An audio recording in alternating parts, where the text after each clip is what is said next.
All right, we're back again for the 84th time. I'm Wyatt, and this is Justin, and this is episode 80. I didn't mean to swear that early. 84, 80 something 4. In honor of this, so I got lazy. I should have looked it up myself, but I chat GPT'd. I was like, you know what? I said, give me some fun facts that involve the number 84. And some of these are all right. Some of these kick off pretty good. And then some of them are nothing. Some of them aren't even facts. And I'll read a few of them I'm not going to read all of them. They gave me a good bit, but the 84th Academy Awards were held in 2012 with the artist winning Best Picture. I don't care about that. Who was the artist Kanye West? I would care about that. That would be the artist was the name of the movie. Oh. Yeah. I never heard of it. I haven't either. Yeah. The 84th U.S. Congress saw the beginning of the interstate highway system. That's pretty cool. 84 is the atomic number of the element polonium. I didn't know what that was. But I don't either. Here's where it starts getting stupid, right? It says a standard piano has 84 white and black keys. Nope. That's a trick. Most modern pianos have 88 keys, making 84 a common wrong guess. Like, okay, that wasn't a fact about the number 84. You were just like, hey, this isn't the number. Yeah, that's bullshit. That's such an AI thing. Here's another one. An NFL field is 84 feet wide between the sidelines? Not quite. The field is 160 feet wide. Okay. Like, cool. Okay. Thank you. I'm about to say, Wyatt started off with this by saying he used AI. I'm not against AI as much as I was in February and December. If you use it as a tool and can use it as a resource to then, dive deeper into whatever it is you're searching. It's literally just the new Google. That's how I look at it. But whenever it starts lying to you, you are coming to it for a definitive, for sure, overview internet consensus, we'll say. It's funny because it's not even lying. It's just telling me facts that don't have anything to do with the number that I gave it. Hey, have we thought about this? Maybe 84 is such a boring number that it had so little to bring up that it was like, we'll bring up some things that aren't related to it, really. It did say legendary NFL wide receivers wore jersey number 84, including Randy Moss, Antonio Brown, and this last one's not a wide receiver, but Shannon Sharp. He was a tight end. Yeah. All of those are really good. Antonio Brown, up until about 2019, he definitely deserved to be on that list. Yeah. But yeah, it's just saying things that don't have anything to do with the number 84, and it's finding a way to plug them in there. It's like, hey, did you know I was 84 years old? Not really, but I might be someday. That is very AI-like. I was listening to a Joe Rogan podcast I forget her name.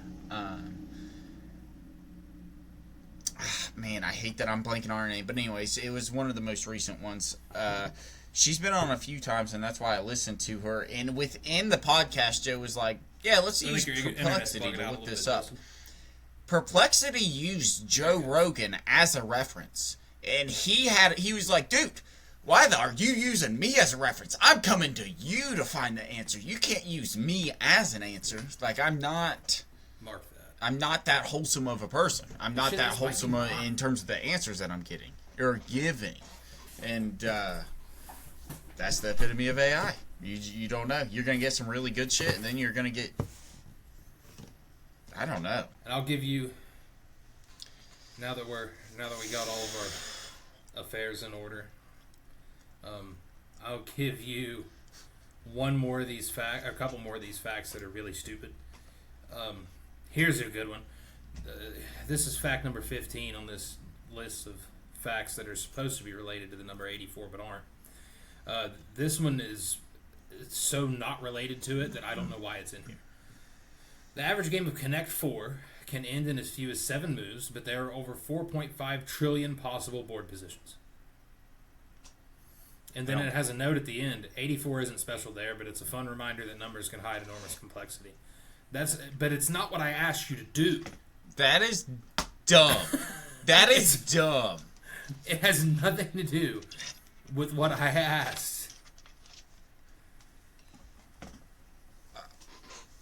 I'm actually mad. Is this chat that did that? Chat or whatever, Chat GPT? Yeah.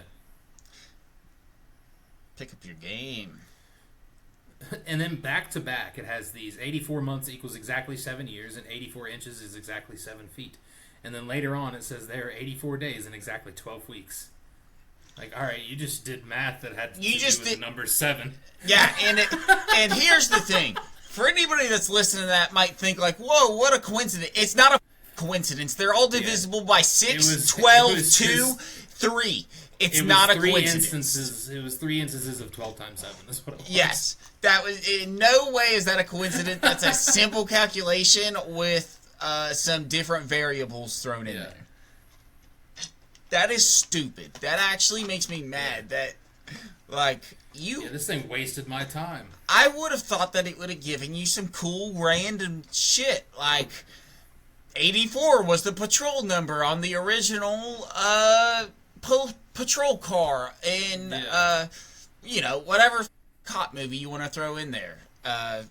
What's the Super Troopers? We'll throw Super Troopers in there. Yeah. Super Troopers coming out. That's so dumb.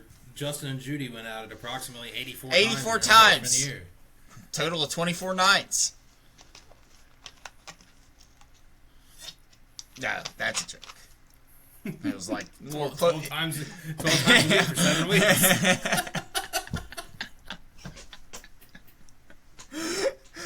Oh goodness. Oh, that reminds me. I need to text therapy. That's so funny. Oh. I thought you were about to say Judy. That reminds me. No, I need to text therapy. Oh my gosh. Yeah, that's dumb. But it is episode 84. We've been on here for 150 plus hours, wasting your guys' time, giving you, I don't know. And ours. Giving you some information that you probably didn't know. You definitely didn't know. And a whole lot of information that you definitely didn't need to know or hear. So we appreciate you being here. And, well, now that AI's done wasting our time. Wyatt, how was your weekend, man? What'd you get into? Nothing. I sat at home and I relaxed real hard. Yeah. Didn't relax wild hard, but I relaxed real hard. Yeah. Played a whole lot of college football. Drank a fair amount of beer. Let's see, what else did I do? It's hard to think. I went to Burger King once. I got my oil changed. Yeah, nothing of note. One thing I do have of note isn't what happened over the weekend. It was what happened the day after we recorded. It was so normally we record real early in the week. That's what we're doing this week. And then as of late, my job's been making me work real late, and then I end up pushing back recording until later in the week. And this week, thankfully, we don't have to do that. But last week we did, so there wasn't a whole lot of recap. I didn't have a whole lot of week to recap. Just Friday, Saturday, Sunday. Today's Monday. But Friday, holy shit, man. I wish this would have happened a day earlier. Because we're wrapping up the day. About to go home. About 3 o'clock. Because Friday, we always do Friday early no matter what. It's a little before 3 o'clock. And all the guys and their excavators are going to park. And the dozers are going to park. One of the excavator operators calls over the radio. He said, "Holy shit, Adam." That's our boss. He said, "Holy shit, Adam. I broke the Handleez in this thing." And I'm confused. And I'm ashamed that I was confused when he gets to say what he says, but I was confused. And Adam gets back on the radio. He said, "What?" And he goes, I think I broke the Handleez in this thing." And then he, of course, Still, he heard him right this time, and he goes, What did you say? The Handleez? And then the operator goes, Handleez nuts.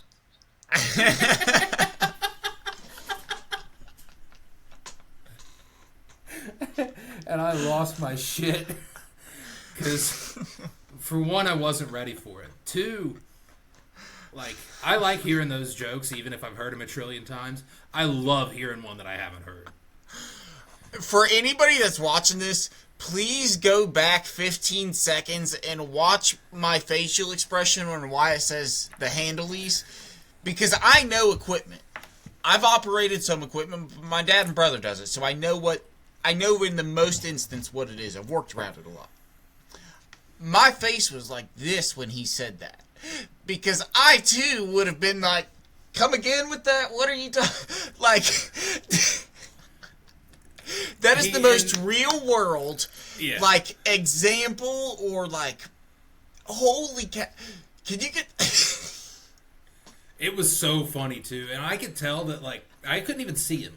But I could tell that he was trying to hold it together, because right before he finally said it, there was this long pause. He was like, what'd you say? The Handleez? And then he's just like, I could just picture him sitting there like this. Yeah.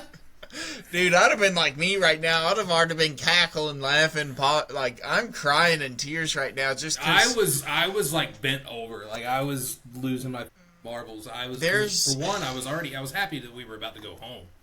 It's like, hell yeah, the weekend's starting. I got next week off, sort of. I don't have to.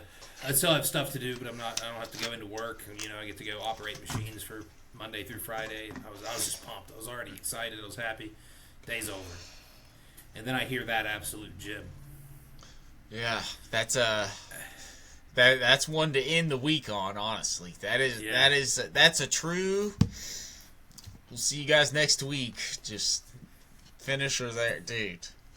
And I could see my boss though, and he wasn't mad about it because he's a cool guy. He's not mad. Yeah. About it. You could see like the look, like his body language. He was like, "He got me."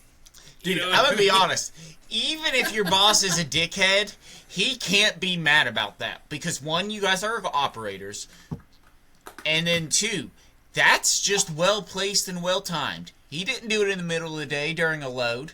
He did it. He waited. It was probably perfect timing. He got everybody, it seems, that was on the radio. Oh, yeah. Like, that was incredible. That guy is a legit comedian in some essence. Like, he understands. You know, he was just he might have even thought about that in the middle of the day and been like, man, if I remember this, I'm going to get them at the end of the day. And then he may have just remembered, like, oh, dude, there's nothing you know what? Now's the right time to just... I was so confused. When you said that, I bet almost exactly how he said that.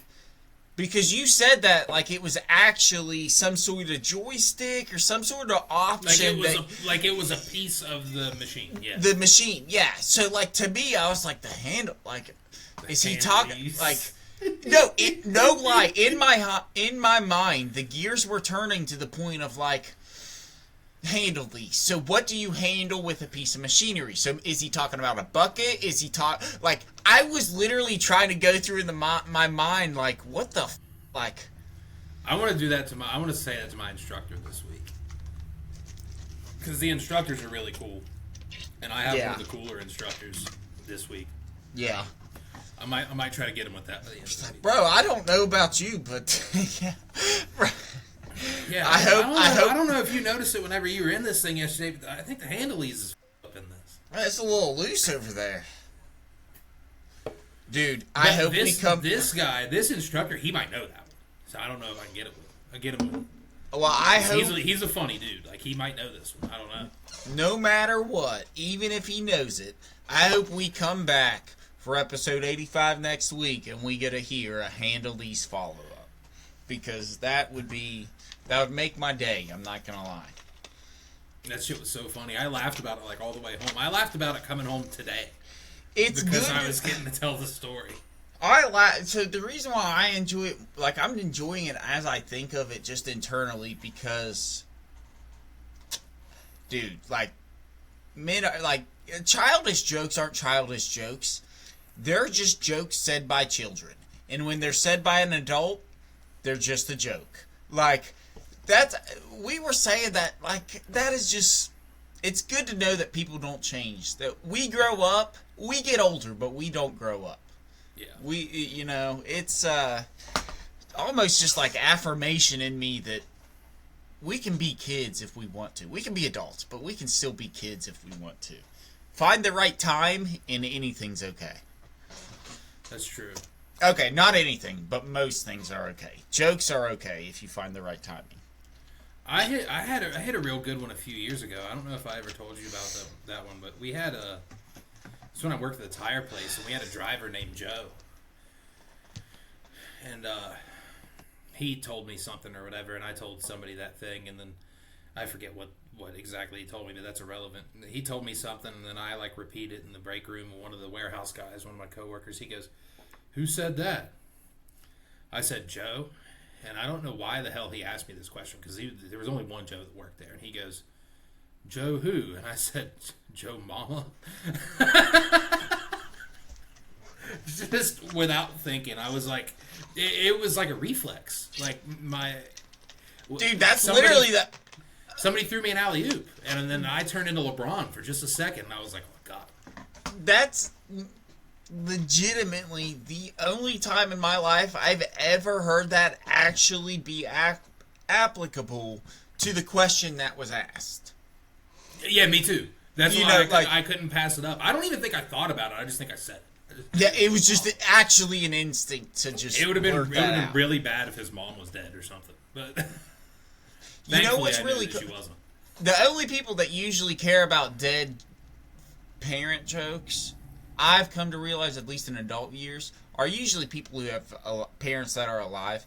People that have parents that are dead are usually very open to like joking about it and being susceptible to like whatever alley-oops you may deliver, such as that one. Speaking of that's cool. Speaking of dead siblings, or not siblings, but that's worse. Speaking of dead relatives, do you remember whenever you guys were with me about Nathan's grandpa's truck? I didn't know Nathan's grandpa was dead. Oh, yeah. I was asking him when he was coming to pick up the truck. I told Jocelyn about that. Wasn't it David's truck? It was actually like Nathan's grandpa's, but I think like which one was that? I don't know. Is which truck or which grandpa? No, I know which grandpa.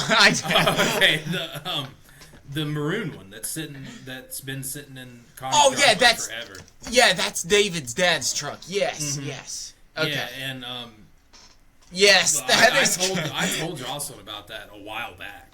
Like, probably around Folk Fest whenever she first like interacted with Nathan, because she had kind of sort of met Nathan once over Christmas time, but she was like really sick and sleeping and shit, so she didn't really like talk to him much. I just hung out with him. Yeah. But it was probably around Folk Fest I told him this, I told her that story. And last weekend, was it last weekend? No, not the past 2 days, but the previous weekend. Mm-hmm. We were down there. And I decided that I wanted to go drive by the football field because I wanted to see the progress on all the football field. And then I was driving by showing her like, oh yes, so-and-so lives here. And I drove by Nathan's mom's house. And I was like, here's where Nathan's parents live. Nathan lived here. And she was like, really? I was like, yeah, his grandpa still didn't come get that truck.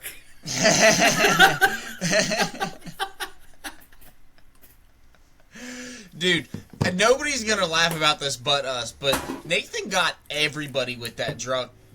And to this day, anytime that we're talking about, like, we still talk about, like, man, he needs to come and get, just like Wyatt just said, like, it is a running joke as if it's kind of shitty of him to leave it in their yard this long. Like, it's just sitting there in their driveway and people sweat. Like, it's just a good running joke. And it's not funny unless you know the context from 11 years ago. Yeah, you need, like, the full setup. Yes, it's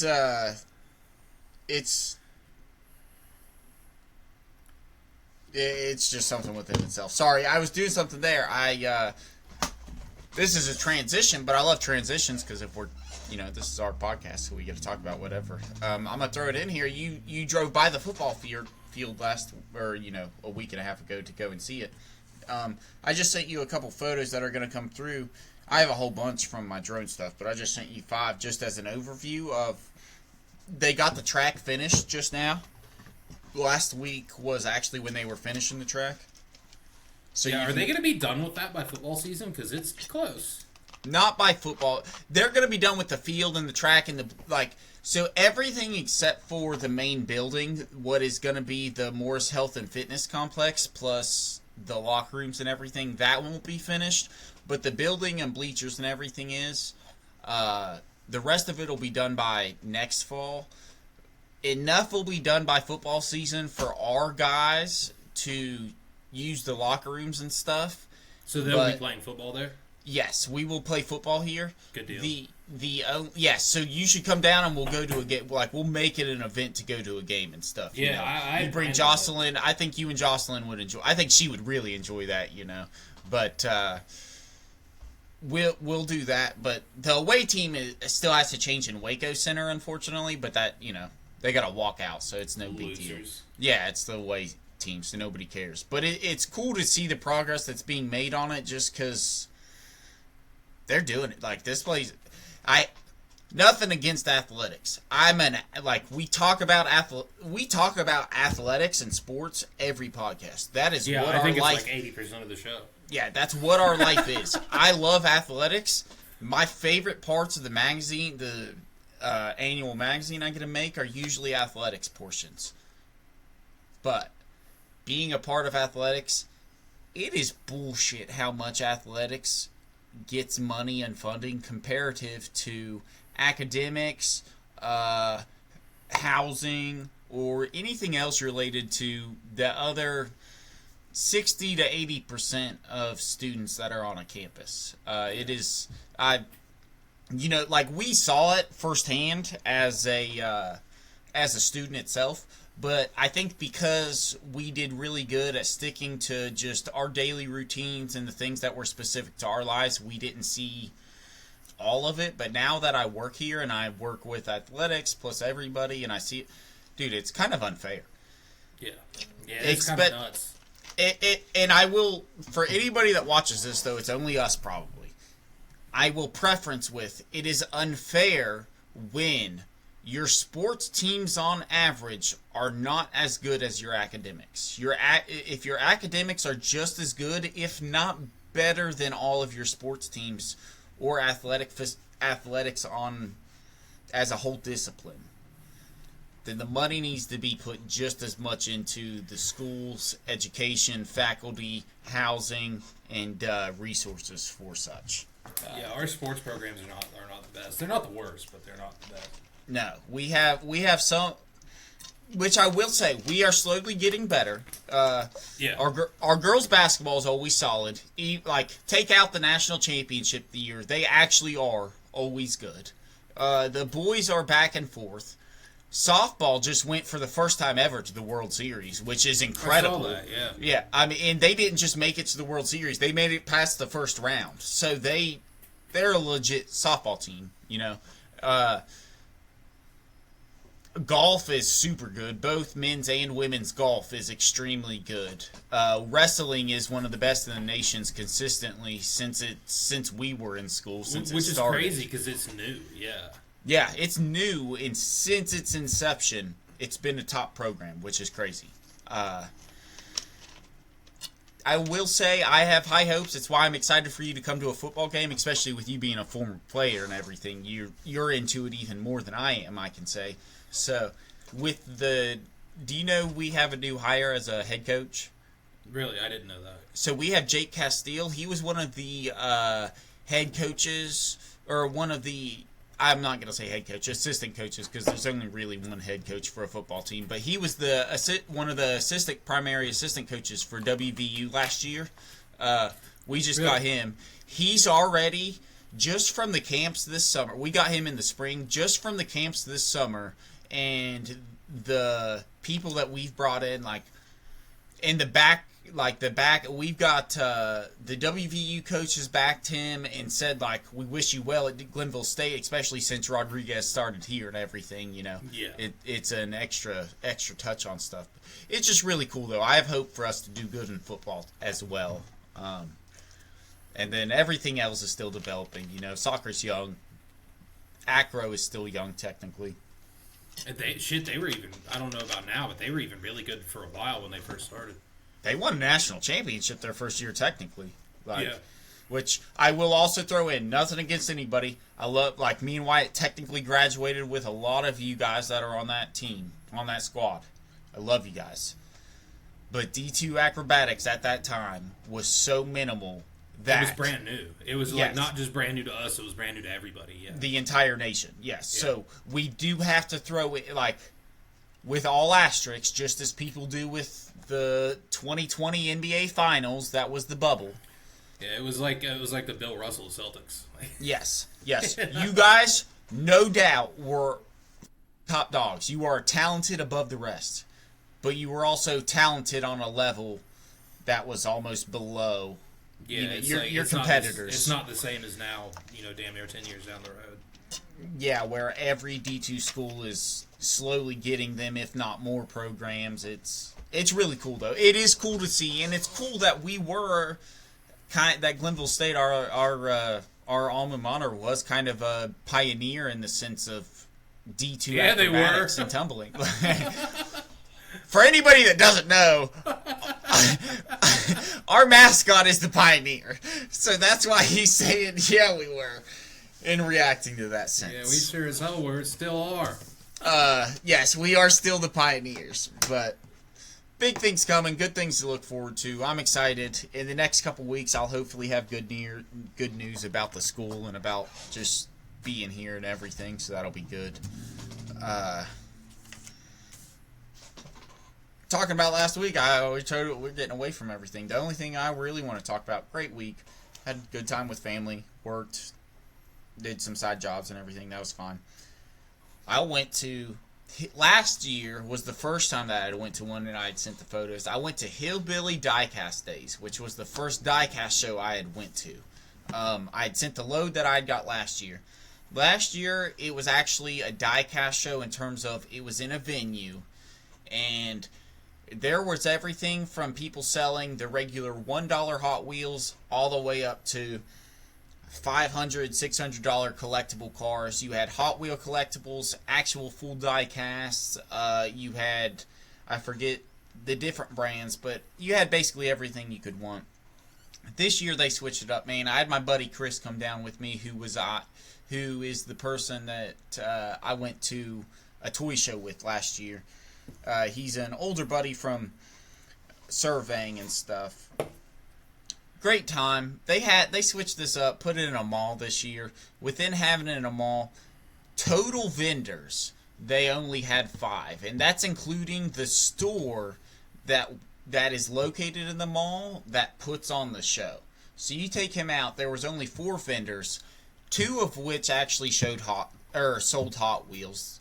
One was primarily anything in every size of NASCAR, which was cool. Like, we enjoy NASCAR. It was cool to look at and everything. And then trains, which was also cool, just because I like collectibles and those trains were cool.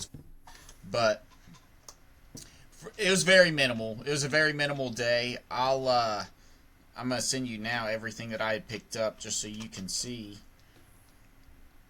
Not a bad day at all. I had a good day with Chris. We went out, picked up a few things. I'm glad I didn't spend a lot of money, but I have a few things that I'll talk about here whenever you get this photo. So Hot Wheels, I only collect Batman. Batman's my primary thing. I probably have between 70 and 120 Batman Hot Wheels. I would literally say I'm probably about 70% of every Batman Hot Wheel ever been made.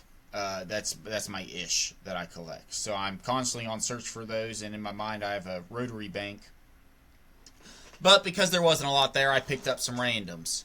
I picked up those Star Treks that you see. I picked up a turtle off the Street Beast just because the turtles I do believe, our official animal mascot. I started with goats. I love goats. Goats are going to stay with the BBP forever. You should always milk your goats, people. But turtles are awesome, so I bought a turtle just because I thought it'd be a funny reminder. But, dude, if you see at the top there, those X-Man X-Jets. So, the guy that owns the store, a person brought their entire collection in, and during the show, this was early because we got there right as soon as they opened, a guy sold his entire collection. While I was looking through this bin of Hot Wheels that you could just buy for $2 and race for time-wise, and I was watching the owner of the shop go through all of his shit, I saw those X-Jets, and instantly, like, no joke, I creamed my panties. I had to go to Victoria's Secret and buy new ones because they were so soaked with the white sweet, like, cream. It was incredible, dude. I'm telling you right now. And all I saw was the blue one. So I was sitting there, and he was just sorting them, and I felt odd. I felt rude to just ask if I could buy them since he had just bought them and hasn't went through them. But me and Chris started talking to him, and he said, yeah, I'll sell them to you. So he sold me the blue one. I left, tried to go and buy some pickle juice. Pickle store was closed.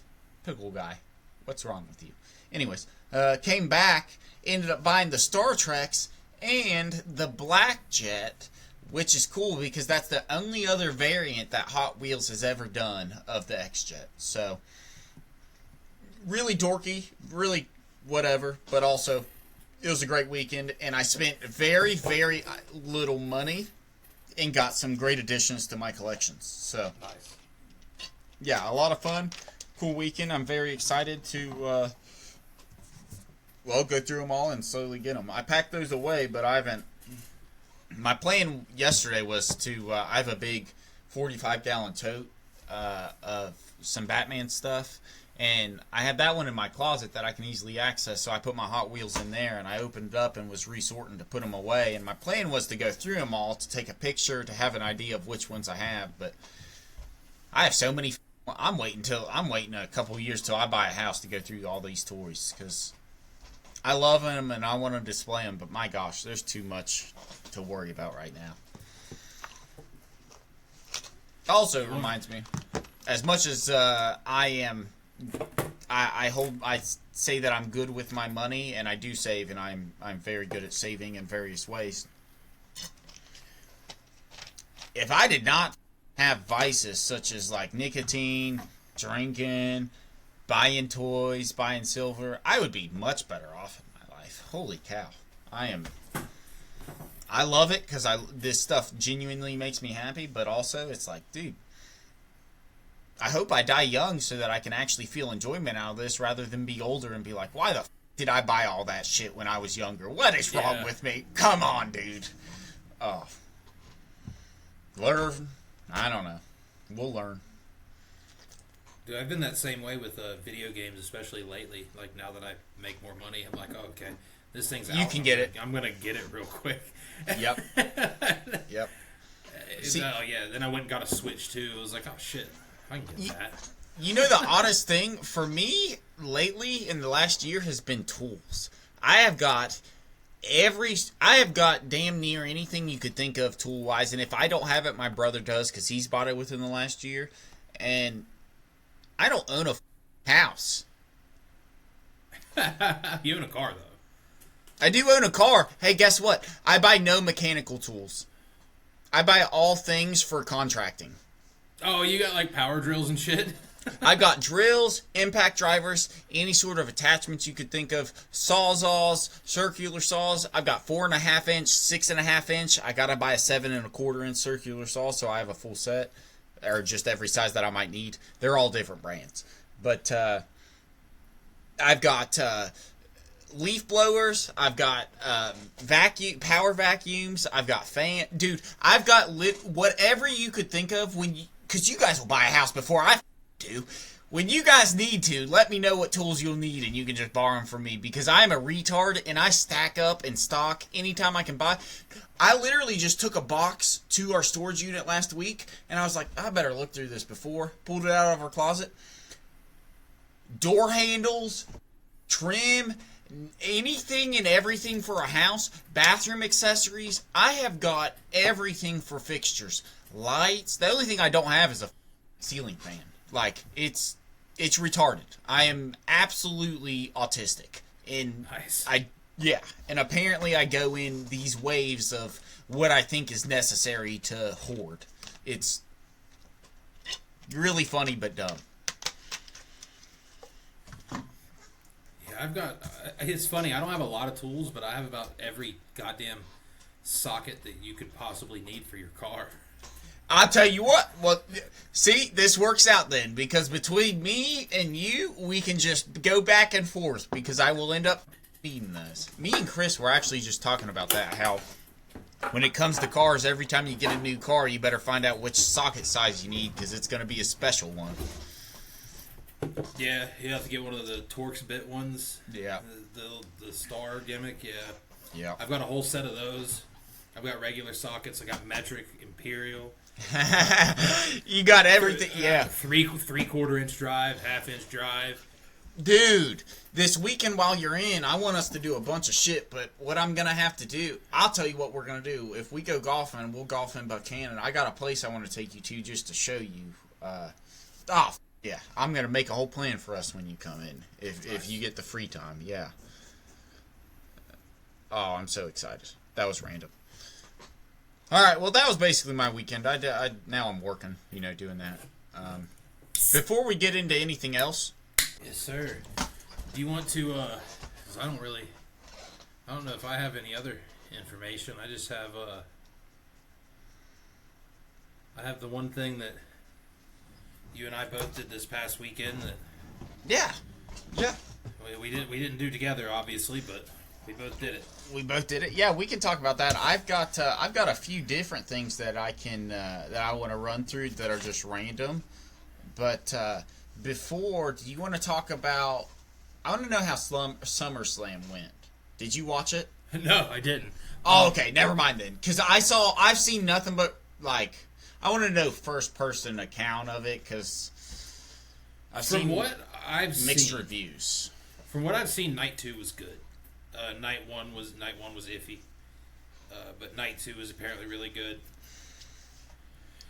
I don't know about really good, but it was good enough. Yeah, I didn't end up getting it. I couldn't justify spending $30 on ESPN.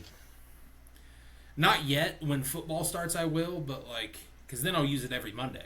Monday Night Football. But I'm not paying for it now just to use it once and not touch it again for a month. Yeah. Yeah. It turned out that ESPN had ads anyway, so you pay for pay-per-view and you get ads. How much? A shitload of them. That's a joke. Yeah. That's bullcrap. And all WWE is anymore is one big commercial. Like shit, even when there's not an ad break, there's an ad break. When they're cutting promos and shit. Yeah. So they had the Wingstop logo on the chairs. Dude, not the seats, the chairs that they hit each other with. I was wondering why there was an ESPN title, but that's why, because they were the. Oh yeah, their moment of the night title or whatever. Yeah, that's stupid. Mm-hmm. And first of all, I only watched nothing but 45 seconds of that entire match. But I'm telling you right now, if Brock Lesnar's facing anybody and he gets mad enough to rip up an entire match, he is most certainly winning that match. He is not going to let God or anybody get between him in that title. And I understand how the WWE is in terms of, well, the last generation always has to lose to the next winner. We just saw that with John Cena. Don't make him rip up a mat and seem like he's going to literally destroy this guy. Well, the only thing that pissed me off about that is that he ripped up the mat and exposed the wood or whatever, and then the dude hit him with his finisher, and I thought he was going to hit him with his finisher on the exposed would. He didn't even do that. I was like, I'm not surprised by that at all. What did you do that for? Then? I saw people. It would have hurt, but that's like the whole rule. Like you bring a table into the match, it better break. That's using it. Yes. You rip the mat off and expose the wood. Somebody better take a bump on that sumbitch. I saw something say. I saw people in the comments say a bunch of things. Somebody talked about how many hits who was it? Obafemi. Obafemi. Obafemi took from Brock and was like, he's not taking that many from Brock and getting up. And then second of all, Hell in a Cell cage, it was more, or Hell in a Cell match, it was more just in a cell match because there was nothing about that was entertaining to the people. Like, a lot of people were very upset with it. And for me personally, I just still have to go to. I'm not a huge WWE fan as an adult. It's too show for me now. If I were an adult 20 years ago, it was a lot more raw and real.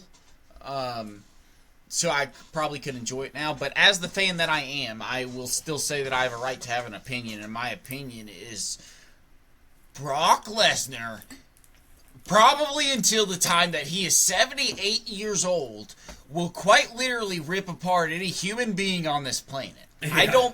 I don't believe that he's going to lose to a person. And if he does, the only way he does is that he can't crawl up to that person's throat to choke them. Like, he is quite literally the scariest and most impressive, and that's putting in every bodybuilder, every strongman that I know that I could name right now. He is the most impressive athlete in person that I've ever seen. To actually dominate everything. The only reason why he didn't succeed in the NFL was because his athleticism does not meet up with his size and weight. He was too powerful for what his abilities allowed. But with the UFC, first of all, WWE, that is scripted. Scripted is the only way that man can lose. Unless he just literally dies in the ring or octagon or he fights Frank Mir. Or he fights Frank Mir. Again, like, you have to put him up against somebody that's actually on the level of warrior status. Everybody in the WWE are athletes. They are athletes above anybody that most human beings will know personally. But, dude, Brock Lesnar's just a beat. When I saw him rip that thing apart, it was enough strength to know they could have cut that perfectly for him. I would have been scared if I was that guy. I would have been scared. Oh my gosh, dude! The things that I was feeling whenever I saw that was, he might kill him. He might shove his head through the plywood and then just freaking pin him on there. That was extensive, but that's just, whenever I see Brock Lesnar wrestle, especially in the WWE, I just have such, he just not, you can't deny it, man. That other guy does too, though. The Obafemi, he kicks ass too. I like that kid. Props to that guy. It's funny. He's actually like, I called him a kid, but he's actually. Is he younger than us? He's younger than me. Yeah, for sure. Oh shit. Yeah. He's probably like, I don't know. I have to look it up and see. Well, he's a big dude. I think he's like 25. That's why I'm going to give him his props, because he is, in fact, a gigantic dude. Oh, no, he is younger than us, but, like, not by much. Like, if he had gone to our high school, he would have graduated with us. He would have been a younger... Oh, okay. Yeah. He would have been like a lot of our classmates then. Yeah, his April birthday.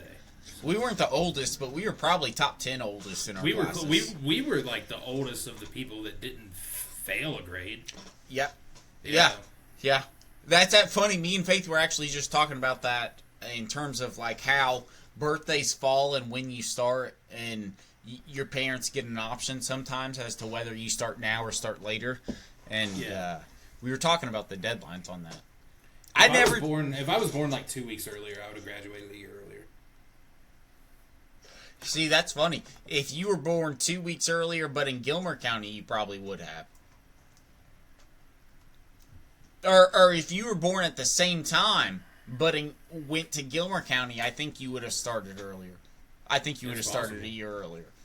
Because I think I was only like 3 weeks out, 4 weeks out. So, which is still a lot, I guess. Like a month is a lot, but you still, relative to whenever you're 10 or 12 years old, 10 months is not a long time. I gotta look at the rest of that card to see what else happened of note. Yeah, I didn't know. I just wanted to talk about it because I was mad about seeing the pay-per-view. I would have been mad at that. I would have been mad of everything in that match. I would have been mad that it was only 11 and a half minutes. That's the main event. The main event, Hell in a Cell. You get 11 and a half minutes? Did they even use the cell? Probably not. Not in 11 and a half minutes. I can't imagine how much you would have used it for. From what I saw or heard, it was just a big finisher sprint. It was like those guys were playing the video game and they went in with infinite finishers and they hit a bunch of finishers on each other. See, that's where I get back to what I was saying earlier about when we were younger and growing up, like the time that I was a true fan of it and it being more of a show now. It was a show then, but they were showing out for the fans rather than it literally just being a television show, which they all know about. Yeah. Like they it's all now know. It's a moment thing now. Is what Yes. they try to make a. It's They Instagram try to make crazy. they try to make a viral moment. They don't try to make a good show. A good show. That's exactly what it is. They try to make a show with a couple good moments that are going to get a lot of clicks, as opposed to making a good show. And I can say that for a fact. That is so true for the sole fact of out of the entire thing that I've seen this weekend, the only thing that I've seen is Brock Lesnar ripping shit up and not even talk about Cody Rhodes in terms of what he may have done. Just his helmet. And why his helmet? Because his helmet is tied to a movie that's coming out in the fall in October. Not because... Oh, yeah, the Street Fighter. The Street Fighter movie. And not because of actually wrestling. So I fully agree with everything. Like you just said, hit the nail on the head because it is literally out of an entire hour and a half show or 2-day show in this instance. Let's get 60 seconds worth of clips that we can take pictures of or have people talk about. And that's what's going to push it on. And that's upsetting because for me as a fan, like we went to that show in March and my favorite parts of that show was the fact that I could look beside me and see that you were there and it was a cool experience, and seeing the specific people walk out that we had seen. It wasn't the matches. It wasn't what was happening. It wasn't the venue itself. It's the people that make it special. But when the show sucks, dude, it makes it hard to continue to go back or want to go back if you are a true fan. Other highlight of the weekend for that show is Kevin Owens came back. I was there when Kevin Owens broke his neck. Oh, really? Oh, that's cool. That was, and he's been out almost ever since. They didn't confirm or not whether that was exactly when he broke his neck, but I remember watching that match. I was there. It was at the Royal Rumble that I went to a year and a half plus ago, and I'm pretty sure you can pinpoint the moment where he breaks his neck because he gets dumped on his head, and he comes out and he wrestles like one more pay-per-view after that, and then he was supposed to have some big WrestleMania match, but he went to the doctor and they were like, yeah, you need like a hell of a neck surgery, like you might be done forever. So but he came back, so that was cool. That is cool. I didn't know. Yeah, so okay, here's the thing. Why have I not heard that? Yeah. Why have I not seen that? That's something that, in all honesty, would go 10 times more viral from WWE fans, from anybody that just loves comeback stories, athlete fans, plus genuinely, if somebody breaks their neck, you don't expect them to do shit, let alone come back to be, even if it is choreographed to some extent, or planned out, we can say scripted. Come back to a professional athletic event, that's pretty impressive. Yeah. Like, that's... He came out, like, immediately doing, like, swanton bombs and shit, too. Like, you know how dumb... Okay. You know how much that pisses me off, then, that we didn't hear about it? Because, let me say the name Damar Hamlin. Oh, yeah. Now, we know for a fact, in that instance, that dude was basically everything but brain dead. So his was incredible. But just because WWE is a lower, and I'll say a lowercase professional sport, doesn't mean that one of the few athletes that are on a roster shouldn't get the same spotlight like that, you know? Yeah, dude, Tamar Hamlin's got a job forever. He's got a charity job for the rest of his life. He's not even that good. Like, obviously, he's a professional athlete. He's better than me and better than I could have ever dreamed of being. But if he didn't die on the football field, he'd be playing in the CFL by now. Yeah. Or just have a minimum contract that, like, barely gets picked up every year. It's not a guarantee. Guy. Yeah. But now he could go and be a coach anywhere. And, like, happily accepted first time just from publicity. Like, shit, he's still playing because, like, who's gonna not sign him? Jerseys you're gonna sell if you sign him, especially if the Bills keep signing him. I don't know if they still have him or not. Yeah. Yeah. But that's what I wanted to talk about SummerSlam. Everything else, honestly, is not that important. We can get into the meat and bones of this episode here before the end. What we'll probably talk about. Spoiler alert, it's movies. Hell of a spoiler alert. If you haven't seen what we're about to talk about, once we say the title of it, you better skip to the last 6 minutes. Maybe to the end of the thing. Yeah, literally 6 minutes, because I'd say we'll do review, or if not reviews, because this is going to be my review, because I left my review, unfortunately. I have something else I want to discuss or just shout out, and then other than that, I'm done after this. I can push everything else off. So, I'm excited. Okay, we already said it, spoiler, for anybody that doesn't know what we're talking about, the movie just released. We're big superhero nerds, and we've been seeing them in theaters since 2012, I'll say for sure. Spider-Man. I've been seeing these in theaters since the birth of the MCU, brother. I watched Iron Man in theaters. I'm in 2008 strong since I was a 10-year-old boy shitting in my diapers. Did you see whatever 10-year-old boys do? Did you see Thor in theaters? I think. Did you? I think so. I did not, and I know I didn't see Thor in theaters. And I can't swear that I saw Iron Man, so I have to count Avengers as the first actual. No, Captain America. Captain America First Avenger, 2010. Captain America First Avenger. But my parents were also really big with getting me stuff because of, especially at that time, Marvel always came out at the end of the year. They were big on getting me movies for Christmas. So Christmas Day, I would watch the brand new, Transformers. 2007 Transformers. I remember watching that on Christmas Day, opening up and having like the deluxe, both did like super cool. Gosh, sorry, I'm about to get off topic. What we were talking about though, for anybody that's not clued in yet, is Spider-Man Brand New Day. That is it. Brand New Day. Brand New Day.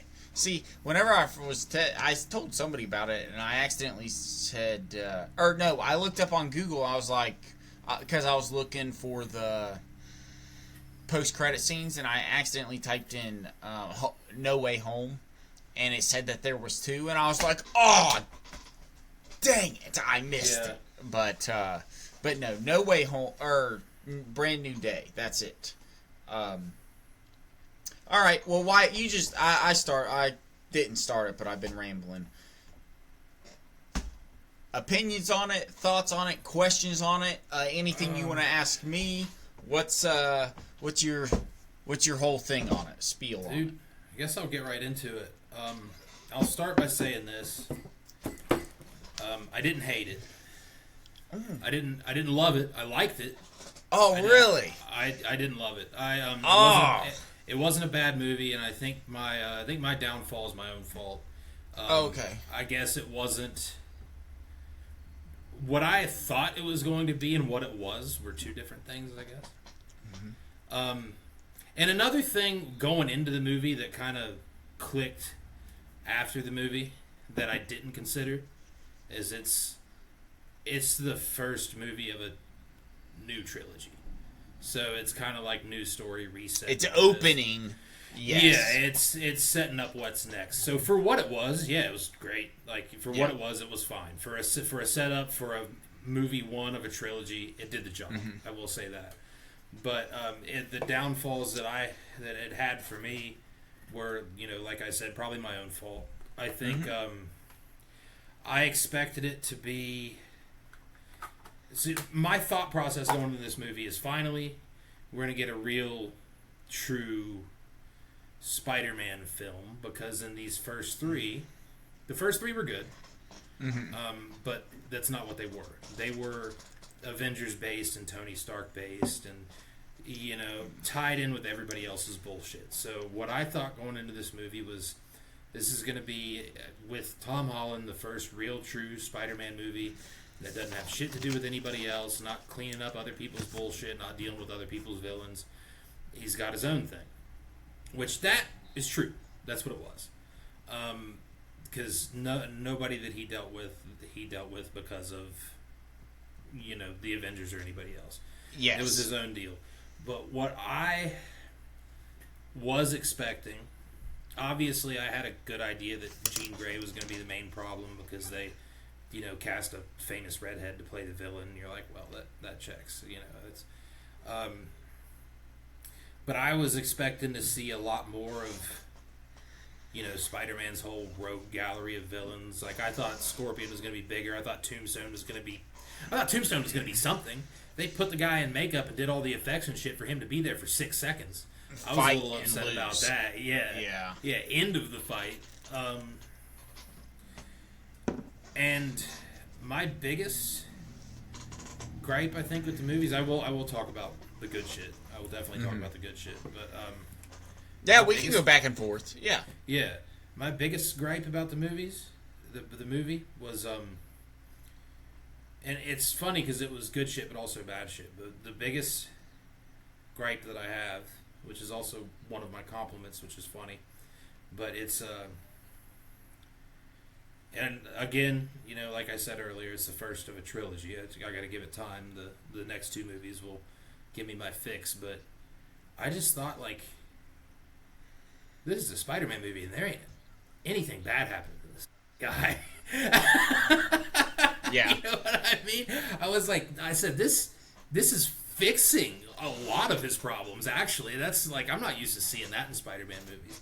Yeah. I will say it was a good feel-good movie with a good feel-good ending and stuff. That's the good parts about it, but, like, I don't know. I don't know what I expected, but I expected it to be a whole lot more Spider-Man dealing with his guys, particularly guys that you haven't seen in other movies. You know what I mean? Yeah. Like, not his actual nemesis. Yes. I thought they were going to be bigger. That's like one of the complaints I had with it. And it just wasn't what it was. Like, for a movie, it was good, but it's just like, and it's not even like I had high expectations that didn't deliver, so I just had different expectations that didn't deliver, and that's kind of my fault. Yeah. Well, no, that's your opinion. That's the best thing about movies too. It's your opinion. Yours, dude. As somebody that's like right there with you in terms of knowledgeable and understanding what's going on, I think everything you just said is fully valid. Like, I truly. And what's funny, I'm on the opposite side. I would rate this as a top 5 Marvel movie of all time. I would, in my top 5 movies. I think that this is the best Tom Holland Spider-Man movie that's ever been made. Really? I do. Because it was, even though it had so many characters, it was primarily his movie, and it was truly him honing and finding, like, who he is. He wasn't relying on best friends or on love. Yeah. He was relying on, like, his understanding. It reminded me, and I'm a huge fan of the Tobey Maguire 2000 or Spider-Man 3 movie, which is like 2009. I'm a huge fan of that, but it reminded me that in terms of the kind of learning things. I'm with you 100% on what they missed out on in terms of, it's what I told Faith I appreciated about the movie, because I wasn't expecting to really see much. I thought it was going to be fake shit that they just threw in a preview. I appreciated seeing the original comic kind of like covers and variants. Like, do you remember whenever they, right at the beginning, whenever they're like, there's a bank robber on blah blah blah, and Tom swoops in and grabs him off of a roof, and you see him swinging in, and it just like stops for a second, and he's got the guy by the waist or whatever. Yeah. Well, in my silver collection, I have a piece of silver because that's such an iconic Marvel moment in comic history. I have a piece of silver that is that brought into a 1 ounce bar and like specialized in everything, and it's a coin. But I was telling Faith about the history of that. I was like, that's, to me, that meant so much just because I've seen that comic, I've read that comic, I have it in silver, and I can talk about all the variations. So in the movie, he doesn't have a gun either, and it pisses me off. Because in the original comic, if you just look up that comic that it's from, I forget which Spider-Man issue it is. I'll try to remember by the end. But the guy, he's in a green suit, the bad guy, and he has a gun that Spider-Man's with him. Because it's in the 40s, and bad guys had guns, and it's okay. Yeah. In my piece of silver, because this is a bullion coin and an actual like denominational coin worth money, plus a piece of silver from a country, the guy's hand is exactly like, if you look at the guy, his hand is like that in this piece of in this coin, but the gun they completely erased. They photoshopped out because they didn't want any hint of violence. And it's like, I get what you're doing, but if you're gonna keep that 100% comic accurate, give that guy a weapon. Like, it's Spider-Man. He's okay. He's got this shit. Like, so for that instance, I do agree with, I fully agree with you. They skipped over the main parts, which I get because they gave it to us in the previews, like the Scorpion, for instance. Mm-hmm. I was truly hoping Scorpion at least would be a 10-minute bad guy. Like, we fight, we figure it out, we go back, and then, oh shoot, he's here again, sort of. You know what pissed me off about Scorpion, too, is I really thought, and it would have been the perfect movie to do it, because he was, losing his shit. Not Scorpion, but Spider-Man was losing his shit. He was, because of his arachnid hormones or whatever, and he was spider-hulking out, and he was whooping people's ass. So and they even put this in the video game, but in the comic story, he punched Scorpion too hard and broke his jaw off, and he had to get a glass jaw. I didn't remember that. I don't know that. And that's cool. Fully expected, knowing that he was losing his control and that Scorpion is in this movie, I was like, that's gonna happen, and it did. And I was like, what? Why? Yeah, I'll talk about the good shit of the movie too. I did just have to say my gripes. No, I'm glad you did. I'm not done with my gripes, if that's okay. We'll talk with that. Go ahead. Yeah. We'll talk bad news first, and then we'll talk good news. Mine is very little because, like I said, I do rank this as a top 5. If I was gonna put it for sure, guaranteed, without like just off the top of my head, it'd be a top 8 Marvel movie, and it's because as a Spider-Man movie, it was so.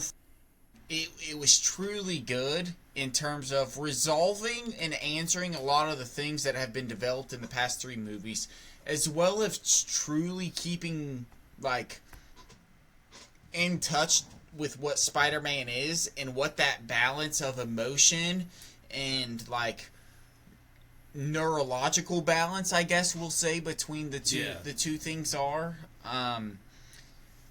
I have a couple things written down here. So my next point after Spider-Man thing, which is what we just talked about, was villains. Mine was that the main villains didn't get touched on, which I'm upset with only because we have been through now 3 versions of Spider-Man villains, or Spider-Man.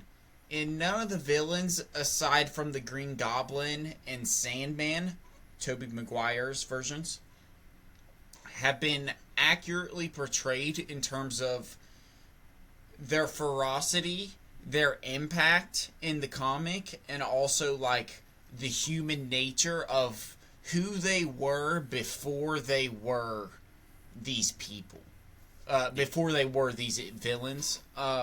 This movie specifically didn't really have a villain. Like, their villain was a normal guy that was just the head of the defense department. The villain was really damage control.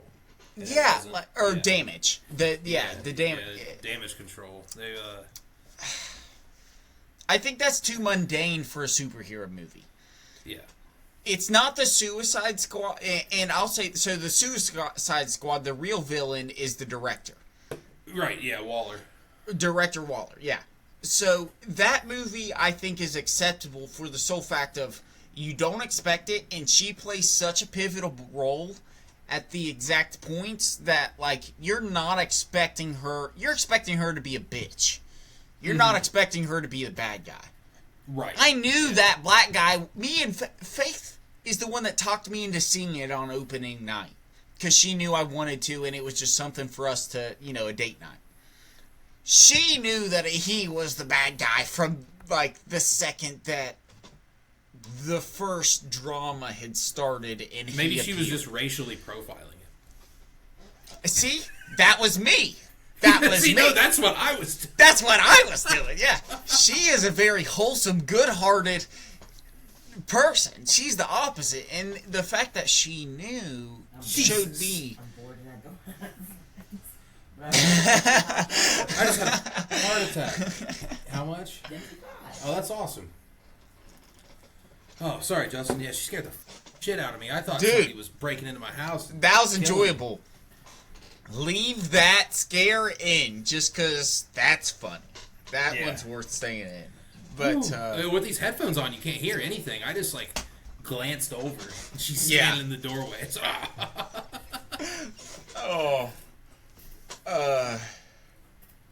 But the villains, that's where... So the villains, there wasn't really a villain. That upset me. But for me to hold it as high as I am right now, I think that plays into some of the things, some of the reasons why I'm going to say. So my next point is the story. Yeah. I fully appreciated the story. Story was because good. Until I knew that... I didn't see the preview that Jean Grey was in there. I didn't know that there was a redhead in there at all. So for me, the second that I saw her, I told Faith. I looked over at Faith and I told her. The guy in the back was, or the guy in front of us, periodically was saying stuff back to me because I was like telling Faith stuff. Yeah. And he was there solo. He was like a 50-year-old, full white head, white beard guy. And it was just... Santa Claus. That's awesome. Dude, I appreciated the out of it because it was like, he's a lifelong fan. So that's even cooler. But I told Faith, I was like, that's Jean Grey. I was like, this is cool, and this is why, and this is why. And I was like, it ties into what I think's gonna happen in terms of why Doctor Doom is coming to 616 specifically, and why he already has the most powerful baby in terms of I forget the Earth number, but the Earth that the Fantastic Four's first movie came from. He's gathering all the most powerful from what, So I started talking about theories that may happen in Avengers Doomsday in the end. But in terms of the story, I very much enjoyed it. Sorry, I started getting off track again. In terms of the story and what they build up, I very much enjoyed it. I liked that his friends didn't know who he was and that they didn't immediately break, like, the magic. But towards the ends, through the handshake, I don't know if you saw Zendaya twirling the necklace. Yeah. Through those specific things, it was enough to where it was like, okay, magic isn't broken, but maybe through interactions it can be something, the connection can be re-acknowledged, we'll say. What I want to know, and I guess we'll have to wait till future movies to find out, I want to know if, my theory on that is, the reason they started remembering him when they did is Gene did it. Right at the end? At the end of the movie, yeah. See, you know what's something really great that I want to give credit to Faith? So, like, we obviously know Tom survived that bullshit. First of all, I want to shout out the Punisher in this movie was the most Punisher-esque.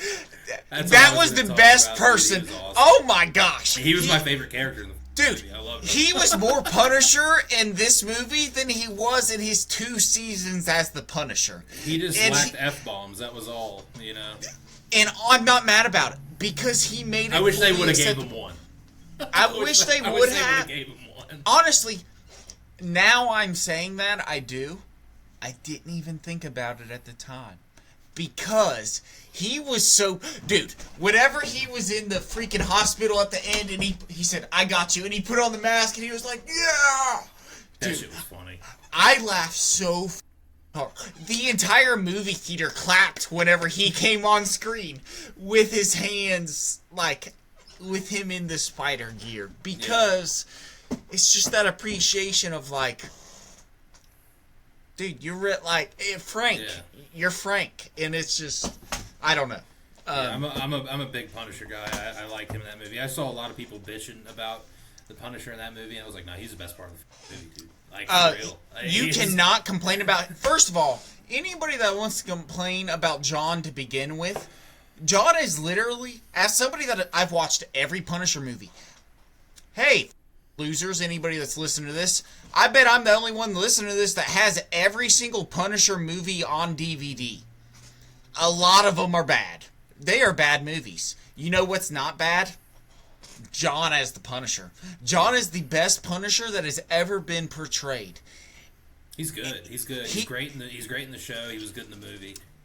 I would put him up there with Hugh Jackman in terms of owning a character so hard.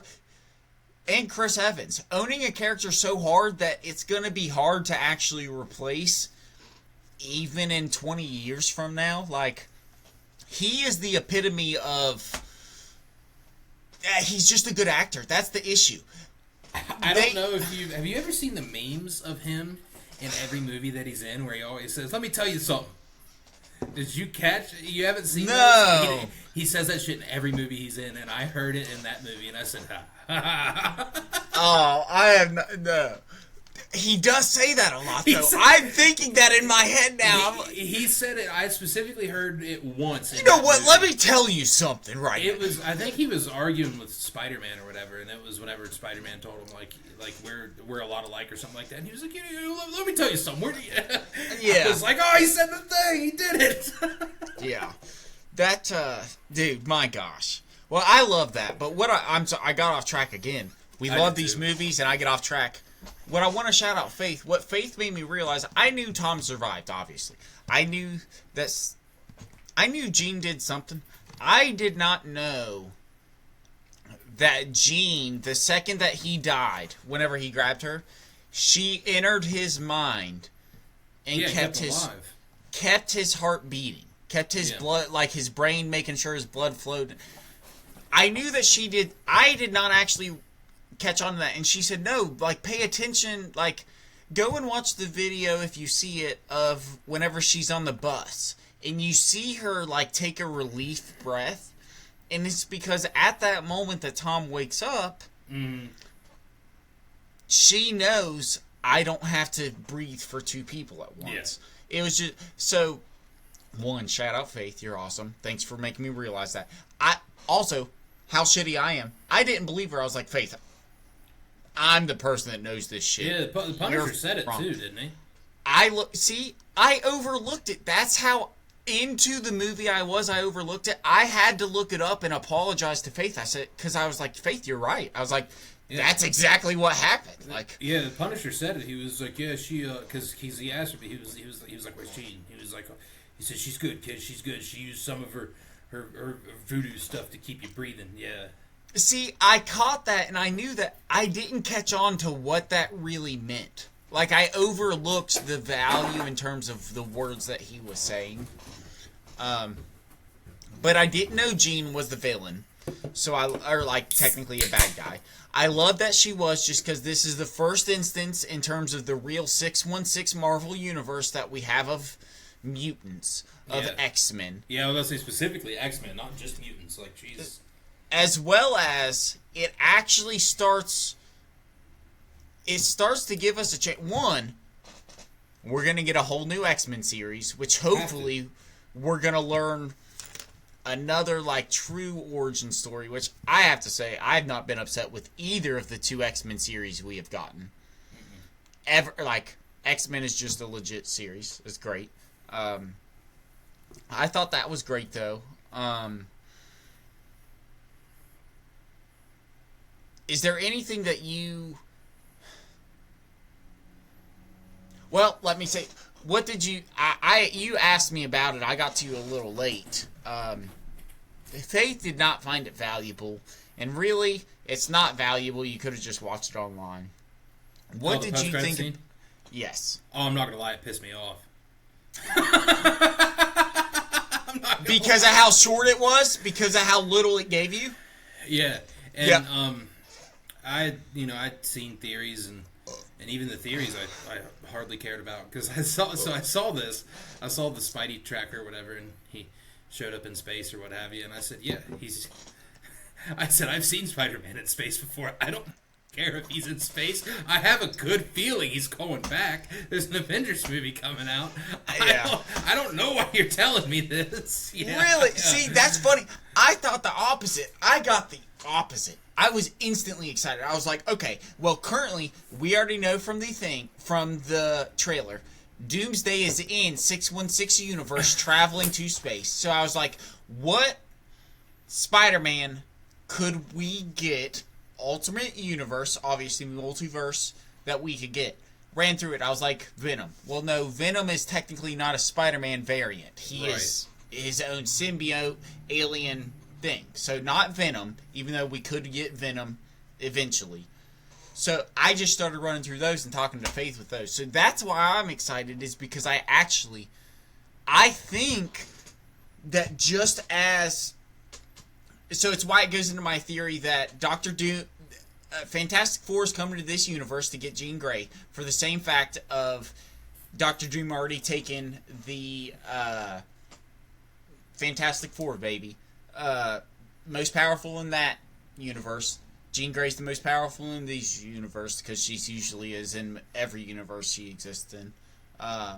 So I put it as like, okay, for some reason, whatever reason, maybe Dr. Doom already went to that other Spider-Man's universe, captured him. This Spider-Man has access to Madam Web and what Madam Web could be, and it's like, listen, this is what you had. I just started going super deep into the comic theories, and I was like, I am so excited for this Doomsday, especially knowing there are 60 plus characters that are like main comic heroes. I couldn't name you 60 heroes that have been permanently in there that are going to be brought back. Like, the Eternals aren't going to be brought back. Guess what? There's six. There's 6 people that have been, movies have been made about, years have been devoted to, aren't going to be brought back.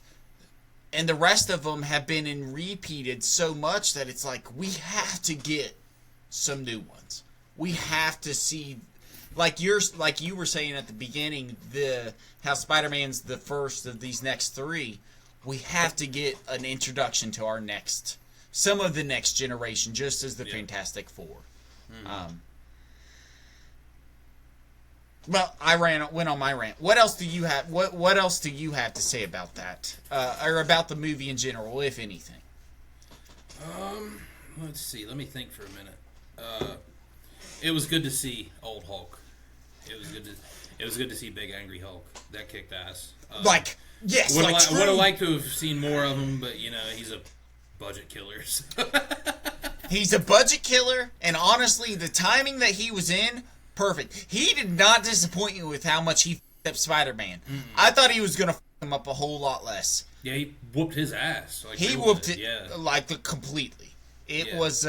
He got his ass whooped a lot that movie, actually. I appreciated it so. I told Faith I appreciated it so much because I told Faith I was like, because she's only watched a few. Like she doesn't remember all of them that she's watched in terms with the Marvel movies, but we were talking about them, and I was like, yeah, if you remember, like, the first Avengers movie, he was this big, but technically the first Avengers movie wasn't his first appearance, because the Marvel Universe technically starts with, what's his face? And starts with an N. The 2008 Hulk movie. Norton. Edward Norton. Starts I with hate his. I hate that guy. I liked his Hulk. I liked his Hulk movies. I hate that guy. That's just a side note. I don't like that guy. He's a prick. I actually find it the opposite. I don't know much about him. I like his movies. His Hulk was good, but it was like something happened to where they were just like, you buddy, because you're not God worth damn, it. yeah, I think he did that. I'm not 100% sure. I think he didn't want to be in the Avengers movies, and what a mistake that was, bro. Like, Dummy! You dummy! Jesus. Look at us, You both people from missed Glenville, out West. on an eternal check. Like, We are nobodies from Glenville, West Virginia, and we're calling you a loser in that instance. Because Yeah. holy crap, missed opportunities. no Yes. shit. Holy. Him and the guy that didn't want to be Rhodey anymore. I forget his name. But that's the thing. I forget his name. I don't forget Don Cheadle's name. What's really funny is I don't forget Mark Ruffalo's name. Like, I'm anybody the full, that I'm anybody too that much in. bailed on that series is a jackass. Ironically enough, I would know his name over Don's name in most instances. I just think I'm too drunk. So, with that being, screw anybody that missed out. I did, in fact, love that Hulk was Hulk. That he grew to such... It was truly so powerful, it didn't matter what he was running into. He was taking it out. And it was believable. It was like the fact that he was holding up so much weight attached to him was believable in some essence. And then seeing the humanity and letting go was also just throwing back to the 2004 Hulk movie. Believable in terms of like, even as Hulk, Banner is in there in essence. Like they can, so. I really enjoyed Hulk being in there. He was in there more than what I thought he was, than I thought he would be, honestly. The only thing that I'm upset about is that Jean Grey was the main super villain. Right. Yeah. I get the plot of it, but because she's also a kid, I feel like it would be a lot more understandable for Tom Holland, who's probably at this point supposed to be 25 years old, about a year out of college. Yeah, I think. Well, they're supposed to be. His friends are in their senior year, so he's storyline wise 22, 23. Okay, so even younger. So I feel like for him being able to probably being able to relate to Jean so much, especially no family, abandoned. The only person you actually love is dead or gone. You don't have access to. I felt like she shouldn't have been. She should have been the main villain until the actual resolve, and then the resolve could have done more because now she's leaving, and it's more like, okay, she's probably not going to be in Doomsday because she's leaving unless Fantastic Four or unless Doom tries to get her. I think I like your thought there. I think that's why he's showing up. See, Because I was wondering like why does he care? Why does he care? And then yeah. He's trying to gather all the most powerful from every, especially being children. He can wield them and like not wield them. Wield them is wrong. I'm saying wield them because it's almost like the gauntlet with Thanos, but like. he can manipulate them for an understanding in a mindset to where it's more pleasurable for his outcome comparative to the overall good of the multiverse. He's trying to pleasure himself with these children. Real villain right there. Bill Cott. Oh. That is a real film. We'll let him get here. Man, yeah, I think that was one of the reasons I was kind of pissed off about the post-credit scene is I wanted it to be like... I wanted it to tie in a little bit more with Doomsday. I wanted something. I wanted, like I like your idea. I do like your idea, and I think you're onto something there, but, like... I know what you mean. I know exactly what you're saying, though. I fully agree. I just wish they would have... Like, I hate to say it like this, but I wish they would just would have spoon-fed it to me a little bit, you know what I mean? Instead of leaving me hanging. Absolutely. I know what you're saying, and to a point I agree. I'm glad they didn't, only because I don't want my anticipation to have to be 6 months ahead. Right now, I'm not even thinking about Doomsday, actually, in terms of Spider-Man. I'm thinking about whatever the next Spider-Man, or whatever the next follow-up to this one actually is. It gives me hope that comparative to the last phase of the Marvel Universe, there's real, genuine interest to come and see this. Like, there's a reason to come and see these movies coming forward. Comparative to the Eternals, Shang-Chi, even look at the shows. Ironheart, terrible show. I miss Moon Knight. Why did they kill Moon Knight? Moon Knight, I mean, they didn't kill him, like, he's alive in the show, but, like, why'd they kill the show? Moon Knight was I don't know. Show. Did you watch it? Yeah, I watched it, and I liked it, but it was my favorite show out of all. Look at the reviews. The reviews say that people hated it. Say that Marvel hated it. Yeah, those people could handle these nuts, dude. Better start operating these over here. What do you mean these? Yeah. Yeah, those people can review these balls, dude.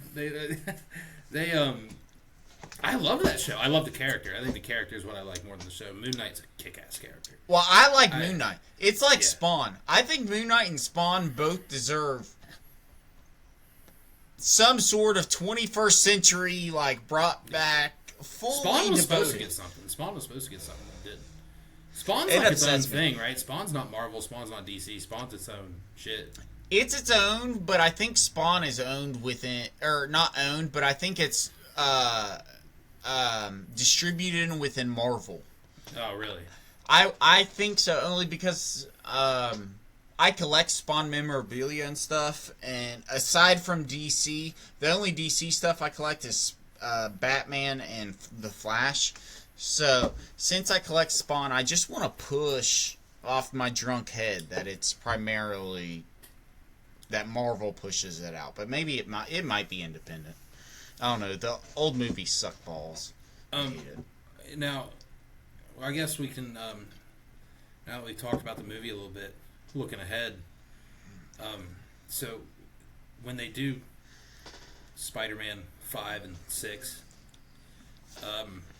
who would you want villain-wise? Who would you want villain-wise? And I think, like, ideally you do it after these Avengers movies, right? Like, you can't, like, I like the Avengers, but let Spider-Man do his own thing. Like, kill all these guys again. Kill another set of Avengers, why don't you? And let Spider-Man do his own thing, like, uninterrupted. And but you know, villain-wise, like, who would you like to throw in there? Because I see a good handful. I'm gone. Okay, so I have two answers I want to give. So the first answer to this question: if I'm going to give a villain that I haven't seen yet, or that I've seen in every series, but I think could be done possibly better than ever, seeing the evolution of this Spider-Man, I would like to see the Green Goblin done. Really? You like to see him like redone, given his own? For the sole fact of, if I'm choosing somebody that's been done every series, it will help distinguish 100% for a fact which Spider-Man is better. Because nothing against Andrew Garfield. I love Andrew. That's a good argument. That's good. Andrew Garfield is great. Tobey Maguire holds still true to the people that were born after the first Spider-Man was released.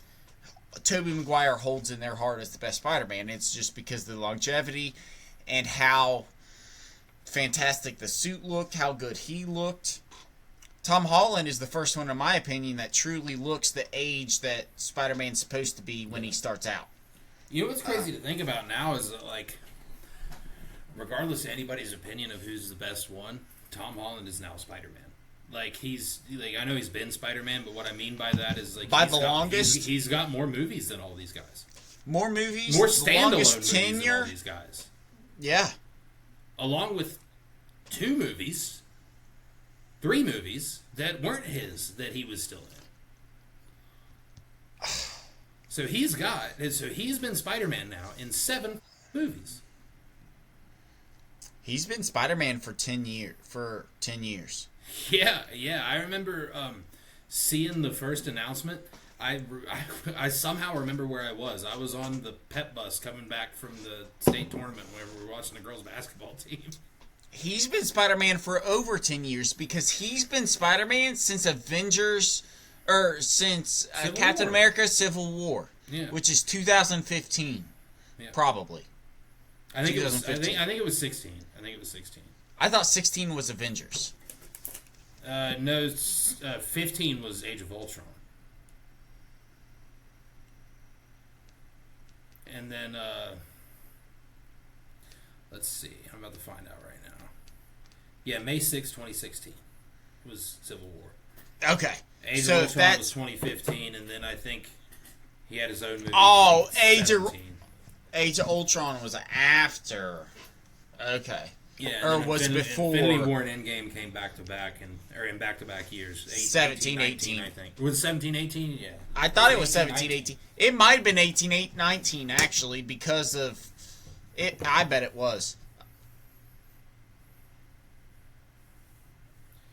But yeah, they, let's see. Yeah, but he's regardless, he's been in 7 movies as Spider-Man. He's been in Civil War. He's been in 4 of his own movies. He's been in Infinity War and Age of Ultron and Endgame. Yeah. Even if he was only in Endgame for a hiccup, but he was still there. Yeah, 2018, 2019 for Avengers Endgame Infinity War Part 1 and 2. Yeah. Technically, Endgame was. Yeah, that is what they were supposed to be, is Infinity War 1 and 2, yeah. Yeah. So yeah, 18, 19. So after 19, Marvel took a big old pooper. For the most part. Yeah, they said we're gonna time skip 5 years, and you guys are gonna have to deal with it. What's funny is they literally time skipped 5 years. They did. Like, I had that. I had that idea. You said that joke. I did. You said that to me, and I was like, "Holy shit!" I told you that. I said, you know why they did this thing, to where they erase everybody off the earth for 5 years? I said because they're not gonna do shit until 2023. Well, and here's the thing. It's been past 2023. But the only things that I can say they've put out of any sort of quality since then, which I've enjoyed a lot of their movies. I've enjoyed them all. I've enjoyed The Internals. I've enjoyed Shang-Chi and the Ten Rings. That movie kicked ass. That movie was awesome. I really enjoyed those movies because I'm just a fan of movies and Marvel and superheroes, so I love seeing stuff brought to life. But the only things that have really been worth a shit in terms of everybody's point of view was WandaVision and Loki. Was very good, yeah. And Loki was good. TV shows or movies and TV shows? Everything. Oh. WandaVision and Loki, those are only television, but those are the only 2 things since this Spider-Man and that Endgame that I can think of without a doubt. The consensus is positive. What about comparative? It's Marvel, but it's not. It's kind of like buttoning up Fox. Yes. Yeah. So for me, it's like standalone. It's like Marvel adjacent. Yeah. Yes, it's standalone. It's almost like if I were to judge. I mean, technically all. Yeah. I mean, I wanted to judge all the X-Men movies, but those are Fox before, so it's like it's impossible.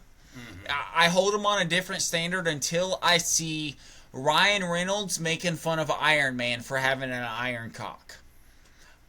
I won't hold it. The standard, yeah, it just different standards. Wait, did he not do that? Not in this one yet.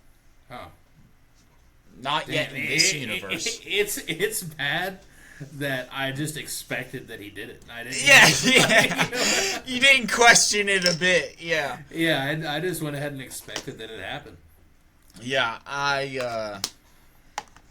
But for me, I would put this in a top 8 for sure without thinking about it. Only because it delivered what I wanted to. On the Spider-Man 3 movie, they didn't focus enough on Peter's changes and why he was changing. This movie, they touched into it.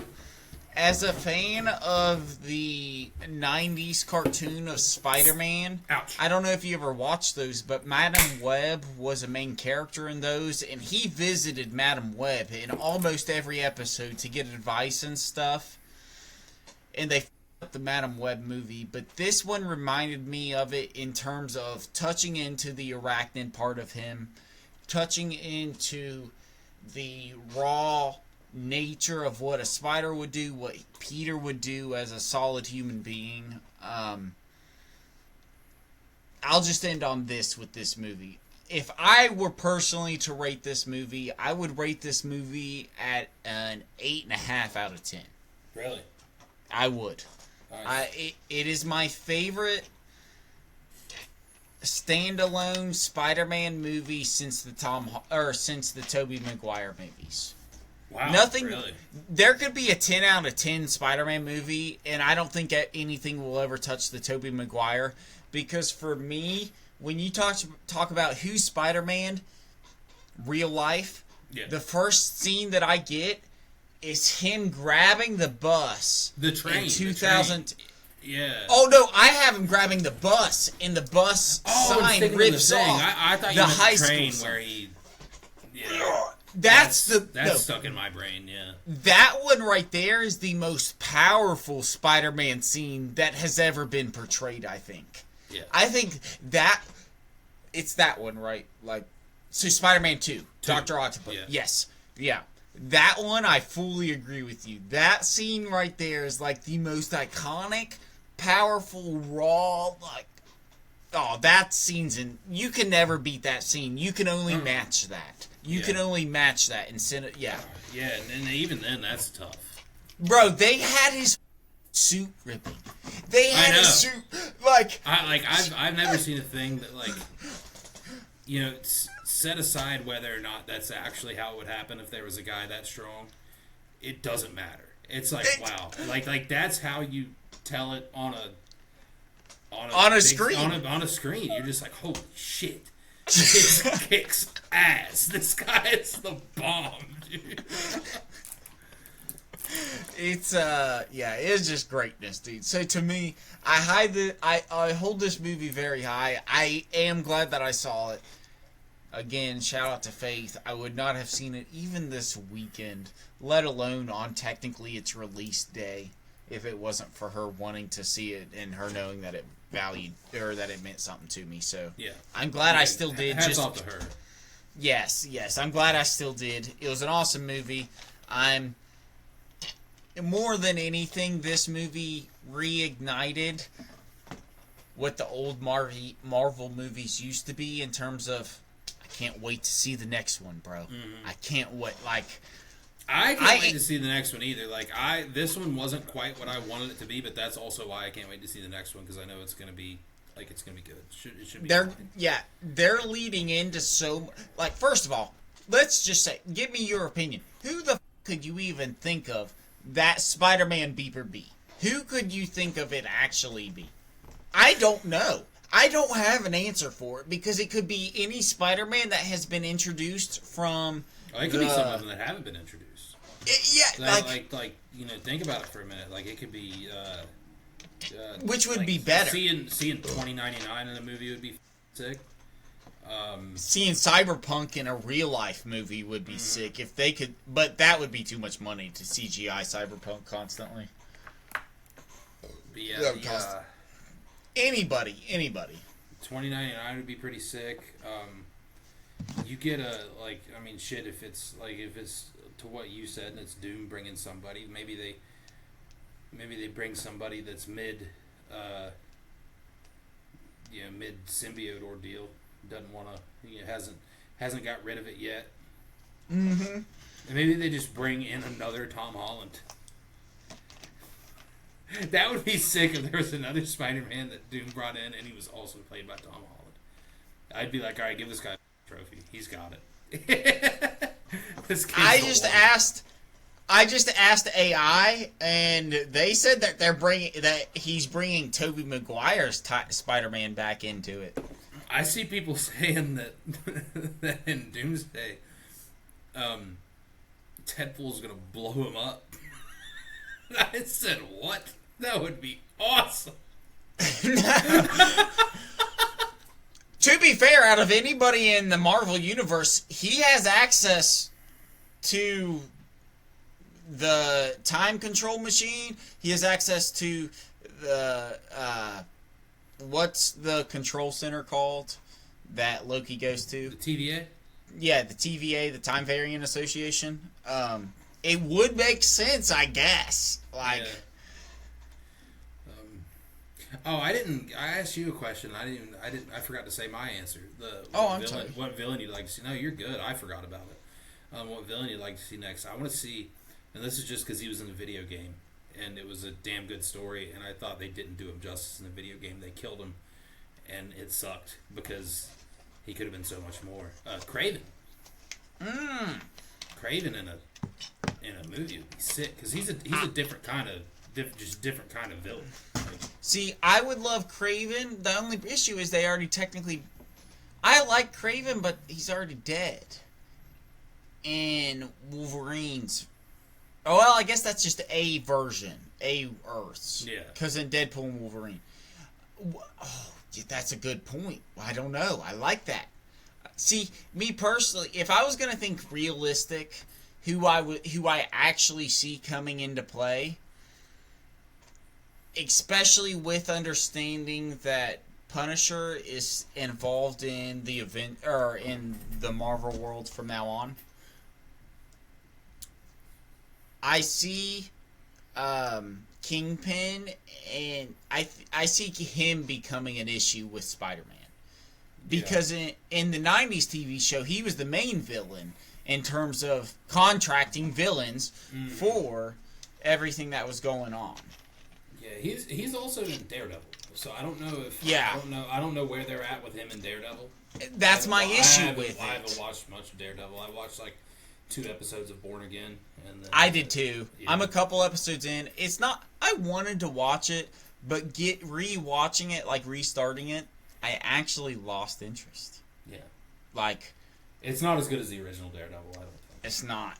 At least so far, they don't catch you as immediately.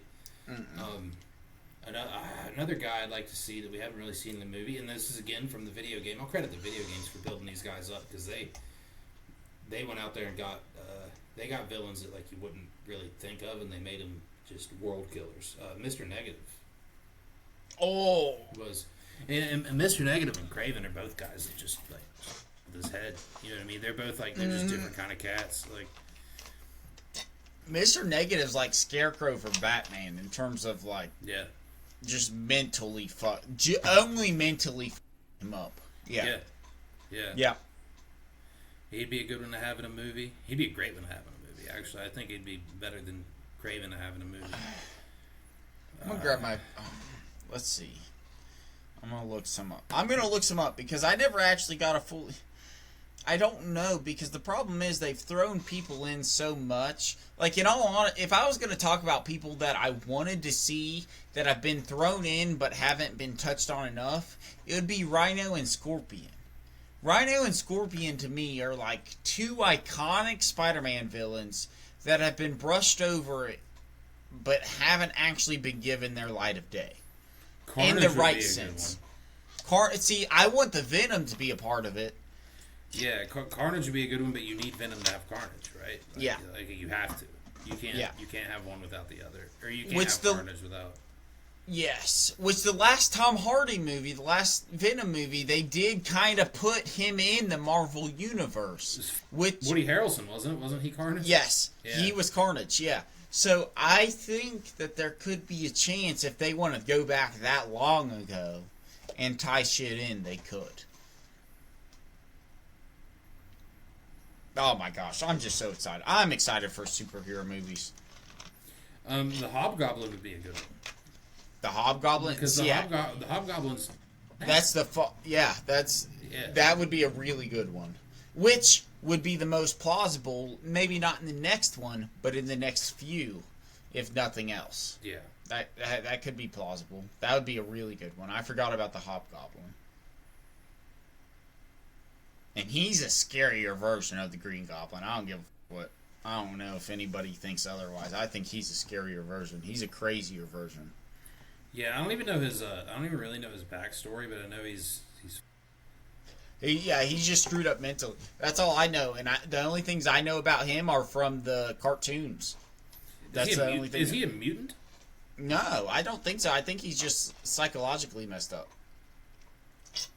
Oh, here we go. Hold on. I don't know. I got it pulled up here. I gotta find the. Let's see.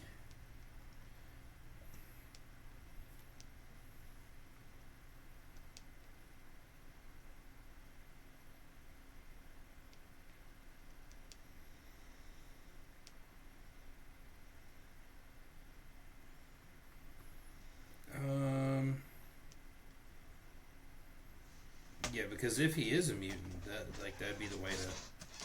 No, he's tie it in. He's a normal human who gets superhuman powers from technology and chemical formulas. Well, that sounds like a mutation to me. I don't know. Yeah, but that also makes sense in terms of I don't know. That would be cool. I like that out of everything that has been said. I like that the most. I think that's the most plausible. Yeah, because I like that. It's like shitty as it is to say, it's okay to say because Spider-Man's not a real person, but as shitty as it is to say, if for this to be true Spider-Man, you gotta make this suffer. Yeah. You know what I mean? I think that, and it sounds shitty, but I think that was like my biggest letdown in the movie. I'm like, wow, other than him getting shot, nothing really bad happened to him. Like, a lot of his problems got fixed. See, I didn't want anything. That's funny. I didn't want anything bad to happen to him because, no offense, I'm tired of bad things constantly happening to heroes.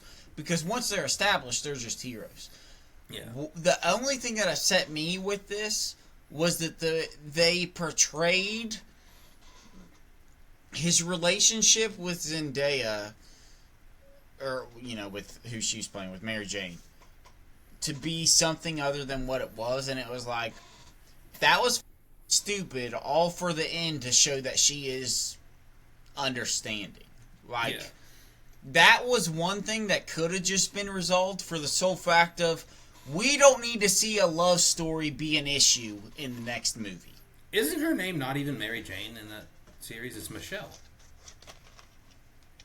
Oh, is it? I don't know. I'm pretty sure. I just see him say MJ. Yeah, he calls her MJ all the time, but I'm pretty sure in the first movie they said her name's Michelle.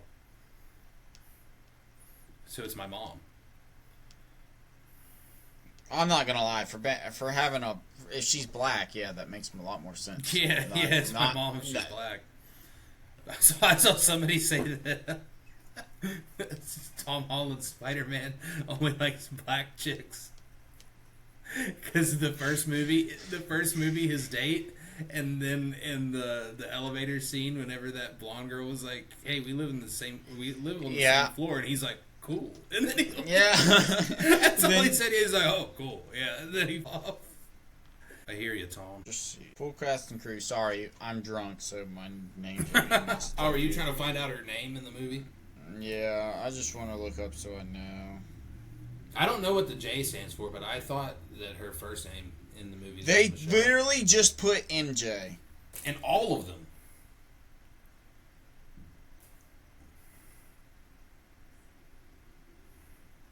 Michelle Jones. Okay. I don't like that. It makes more sense, but I don't like that only because you're straying away.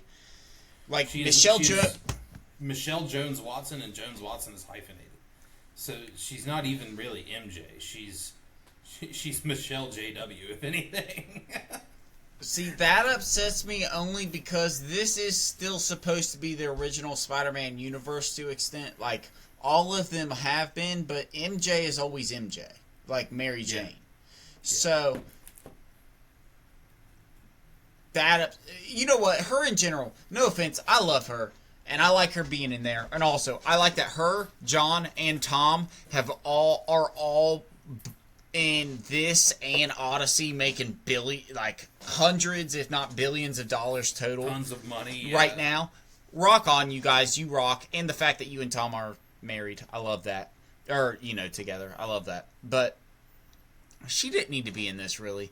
I really cared more about Ned's character than I did about anybody. Yeah. Like, in terms of his previous relationship and stuff. And he was also better. Because, no offense, she was a little bit of a cunt. Like, she was like, why would you... Did you write this? Well, this doesn't mean shit. I don't care. Why would you even ask him if he wrote it then? Why would you ask him if it didn't matter? You That's stupid ass. Villain arc, dude. He's going to start smoking crack and he's going to turn into a hobgoblin. You know what? I love this. You know what? This is a good way to get close to ending the podcast. We talked about smoking crack. Wyatt, I got something to show you. So we've watched. We've all smoked crack. You know what I mean? No, not at all. Not at all. Neither of us have, and we don't plan to. But sometimes animals do. And just as Cocaine Bear, check out this movie that is at Walmart currently. What is it? The Crack Rat? What is it? Pretty close. Crack-coon. Crack-coon. Damn. Ironically enough, so that's the Blu-ray cover. The regular DVD cover actually has a different cover. They have different cover art for it. But, yeah. Just when you thought it was safe in the trash. Safe to take out the trash. Crack-coon. That's on Blu-ray, too. How much was that shit? I want to buy that. Yeah, I don't know. It's at Walmart, but yeah, you check that out. That thing better come with crack. Yeah. It's, yeah, I don't know. Build your own crack kit. Here, I got something else for you. This is a good way to end. We talked about Spider-Man. Spoiler alert. We talked about Spider-Man anybody. Now, check out all this. I think this is a spoiler alert. What the fuck? Oh. That's exactly what I wanted. That's a win. That's the reaction that I wanted. Throw that in there at that exact time, please. Oh, what in the hell? Oh, that took me way too long to realize what that actually was. Where the hell did you find this? That's incredible. It looks like that lady's got a hog. Holy shit.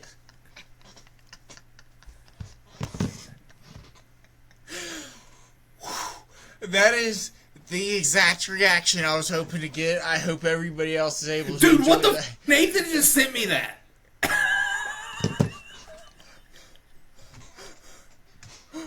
Oh no, he didn't just send that to me. He sent that to me at 12:30 today. That's still ironic, though. Did he send that to you, or did you find that on your own? No. Yesterday at 10:44. I don't know if you can see that at the top. Yesterday at 10:44 p.m. Showing it that way? You really know what it is? Hold on a second. I'm gonna send this to Jocelyn and see what she says. I should have texted it to her. I sent it to her on Instagram. She won't see it in 4 days. Yeah, not that you need it, but just for clarification, you can see my full screenshot there. It says yesterday at 10:44. That's so funny.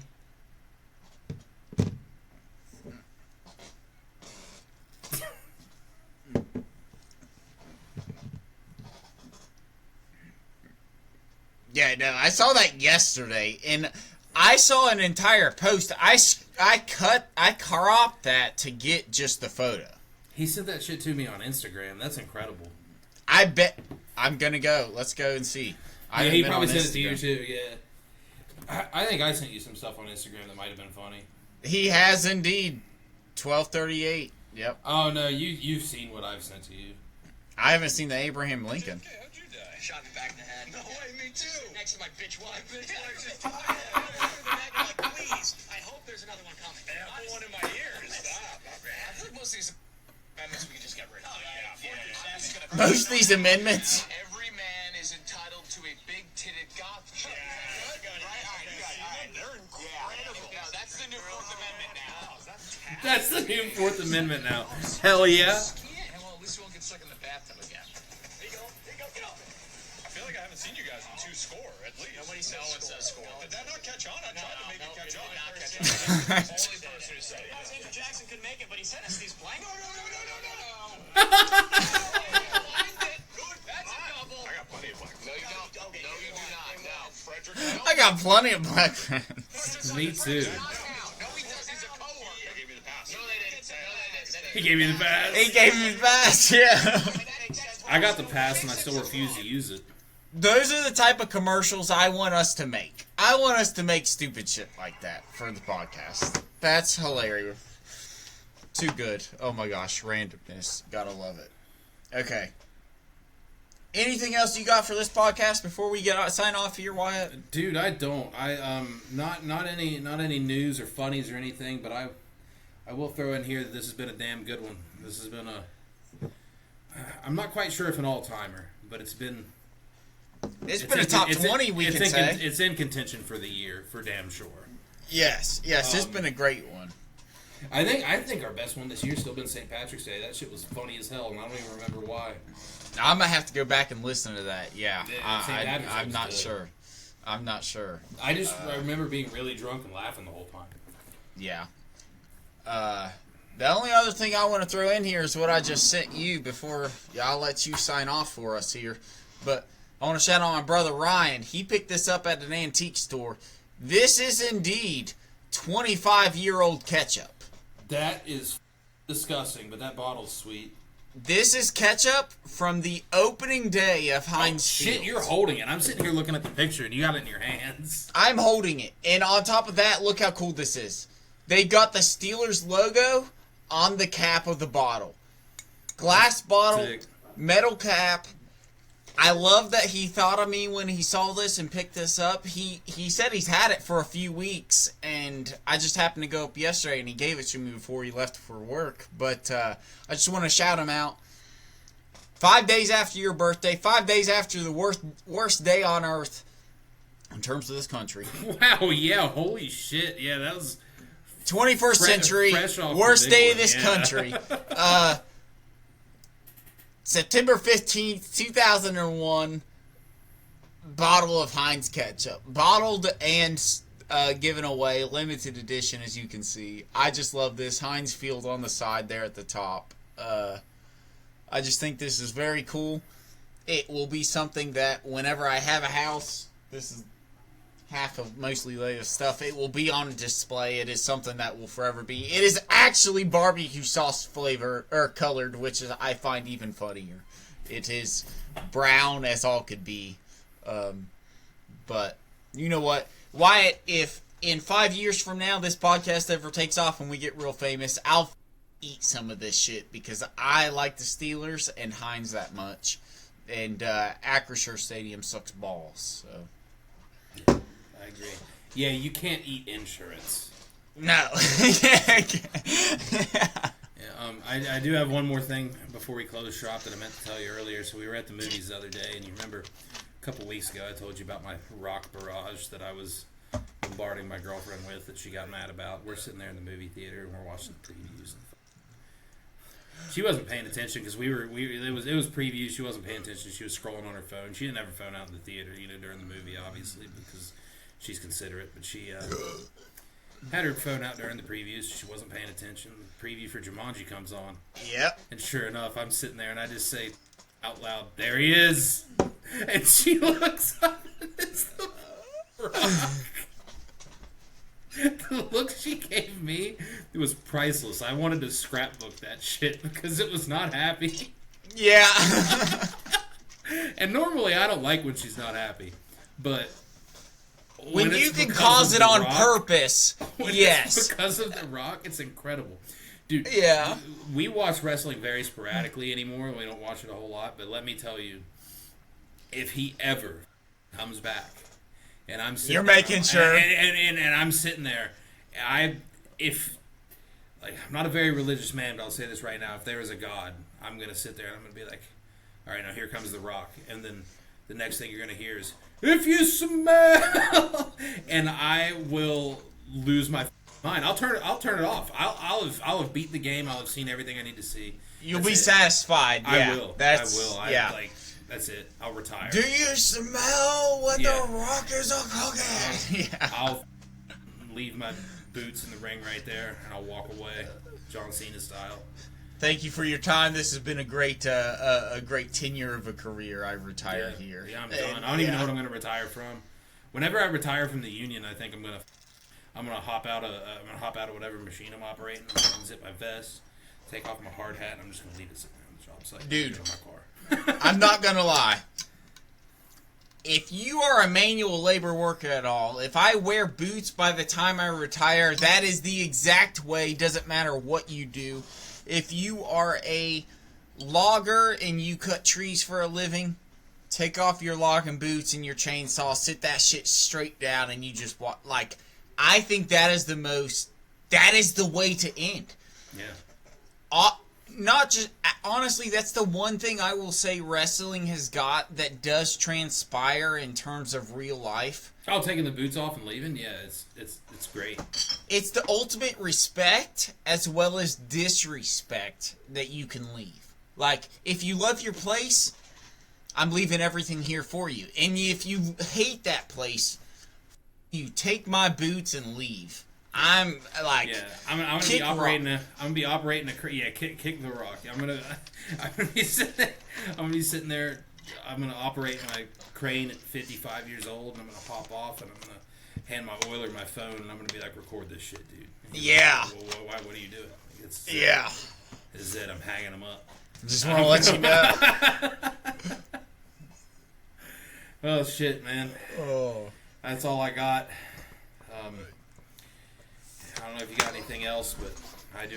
Nothing else. I have a closing message for people. It's short. Sweet. I'll let you close out here in a second. I just want to close with, I'll probably get into it next week more because I want to talk about how appreciative and positive everything is. But this has been a good week, a good appreciation. This has been a good episode. And, dude, life's just good right now. And even with all the troubles each of us are going through, I'm glad we're able to get back on each week and have these random conversations and talks and everything. This is it helps gets us through and gets us to the next one. So thank you for that, and thanks for anybody that's listening to this because this is a lot of fun for both of us. Yeah, we're getting damn close to 100, and it's gonna be pretty cool. Oh my gosh, yeah. But, well, yeah, I don't have much to say other than make sure you guys tell your boss tomorrow, anybody, Yeah. whether you like your boss, whether you don't like your boss, make sure you give them a call or you go into their office or whatever and tell them your Handleez is broke. And when they ask why, you look him or her. If it's her, I'm sorry that you're about to end up in HR, but this is your fault. I don't control your life. I'm just giving you advice. Last week was bad advice week, but I'll give you some bad or good advice right now, depending on who your boss is. And you looked them right in the eye, and you said that The Rock said to handle these nuts.